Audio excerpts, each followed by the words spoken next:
Okay, Sharks. You mentioned intellectual property a couple of times. Can you drill down on that? How many of these products that you said first-in-class products for the pharmaceutical industry, how many do you have and how many are IP protected? So we have, there are 4 parent patents, each of which contain roughly 250 compounds. And of those 250 compounds, there are now 30 divisional applications.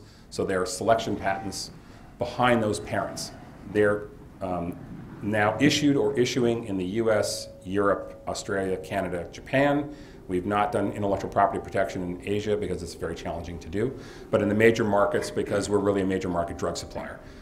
For the emerging markets, we really don't have products in development that would be beneficial at this point. So we have a very strong intellectual property landscape, not only things that we license, both from Emory University and from Duke, which were the founding patents of the company, but patents that we've developed ourselves and in collaboration with other companies with whom we work. What are the terms on these? 3 years, 5 years? Well, the most important patent was filed, the most important patent was a differentiation of a marketed drug, which will go off patent in 2015. So because we've differentiated it into a novel chemical entity, that patent was just filed on October 4th. We have the full 20-year runway, and it's ready for commercial development in the clinic. And that was by design. We actually held it, so when we were ready for the clinic, we then had the patent priority date established, giving us all 20 years instead of half that period, which is typically what happens in drug development. And that's true for 2 other development programs that are now in play. A couple of questions. $3 million, what percentage of that is of the business? You mean in terms of the raise?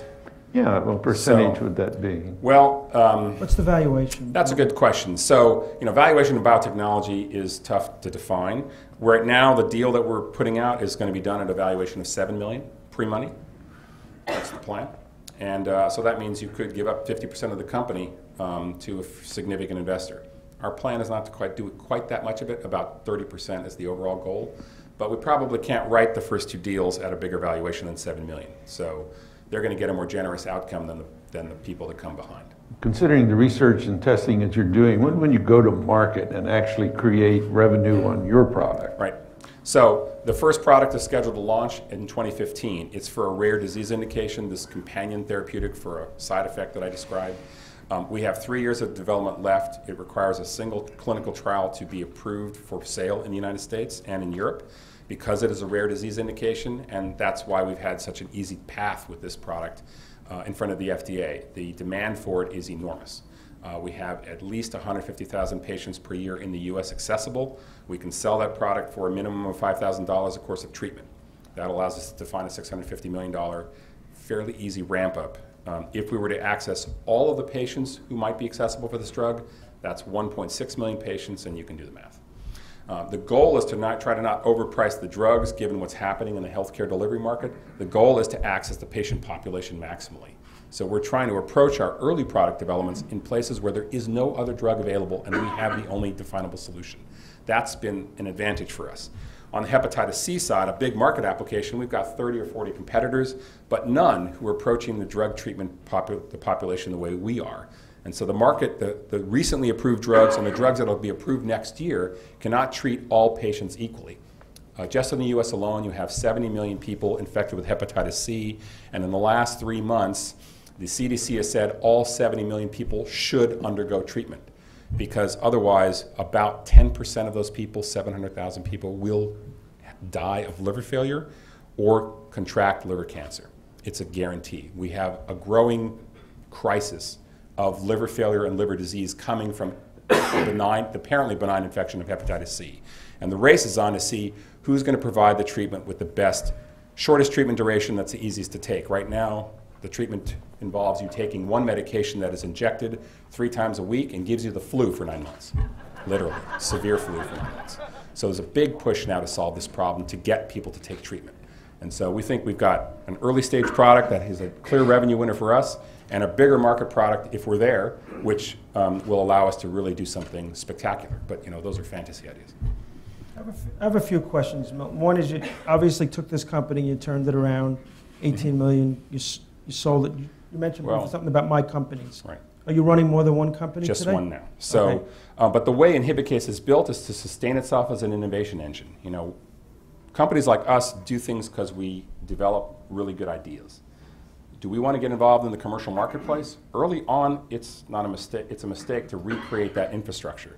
So what we want to do is show that it works, demonstrate the form, the manufactured product, and what it should look like, and partner or sell that asset. So what we're going to do is spin out some of our early assets into wholly owned subsidiaries and let them go so the innovation engine can generate that revenue and then do the larger market opportunities that take a longer time and a lot more money. Because I don't want to go to a venture capitalist. So how much of your own money do you have in this? $220,000. Okay, my next question is and again, I don't know a lot about this space, and I bet a lot of us don't, so maybe you could educate us on other companies similar in objective that go to clinical trials. How many of those things pass? So the typical metrics are not very promising. About 1% of ideas develop a drug that can be shown in animals to be effective. About 10% of those are approved by the FDA to go into clinical trials. If they get past phase 1, the safety stage, about half of those products will get approved. That's still about an overall success rate of 2 or 3% from concept to completion. So we've worked very hard to de-risk that. Why? How did we do that? We had to identify pathways inside of people that are already being targeted by pharmaceuticals. So we know what the safety properties are going to be like of a drug. By doing that, we cut everything out of the process. That's why the FDA said, in what appeared to be a 2-hour review of a very large document, go ahead. You've already shown us what the safety is like. You know that information. Now prove that you can treat the disease. So we've, in a sense, reverse engineer the process. We start with knowledge of safety and how to go about this, and then we develop a unique pharmaceutical agent to fit that, just so we can be sure we're not going to hurt people, we can provide benefit to patients, and of course, we don't just become that coffin in a cemetery full of money. Is there any one product in your training stalls that your gut tells you think is the best one? Yeah, that's the hepatitis C drug. So it's the only one that can treat all 6 patient classes that are out there because it's insensitive to it. And when are you working to move that one forward? Well, that one is the one that we formed the marriage over with another company. So we have all the human safety data already completed. All the IND, the regulatory approval to allow that product to go into people has already been completed. I have to marry that to the efficacy data, which will be completed in under 60 days. And then we'll be a phase 2 company, a proof of concept company for that product. And we're going to sell it. So how much of the money that you're going to raise here is going to go towards that product? More than half, because it's worth a minimum of $200 million. And it was born on middle of February in my office, when we put together some data from 2 very disparate studies on 2 different viruses, and they said they should be the same. And when we realized that, we ran with it. The first experiment proved it was right. The only question is whether we meet it. We'll make that the last Q&A. Sharks, your decision. Well, to say that I'm an expert in biomedical would be a stretch, but it sounds interesting, and we talked about this outside, the concept of alliances with teaching universities. You mentioned Emory and Duke. You and Georgia Research Alliance. I mean, I just personally think that's the right track because Georgia and Atlanta particularly have targeted biomedical companies as a priority. And so it should be. That would have been my response is the Georgia Research Alliance in terms of capital and alliances and hopefully bringing your product to Well, they've been very early. generous to us so far. So. Unfortunately, it's not my sector. I'm in the rust bucket type I of understand. business, but nevertheless, it's an exciting presentation. I liked it very much. Thank you. And if I could find somebody that might be interested, I'll let you know.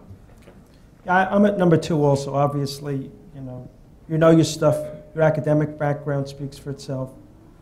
Building businesses doing a few $100 million will be to see. Yeah, The odds are very low, but I'd be the first to say so. I want to do what I can to help you. Okay, thank you. Outstanding. Milton, thank you very much.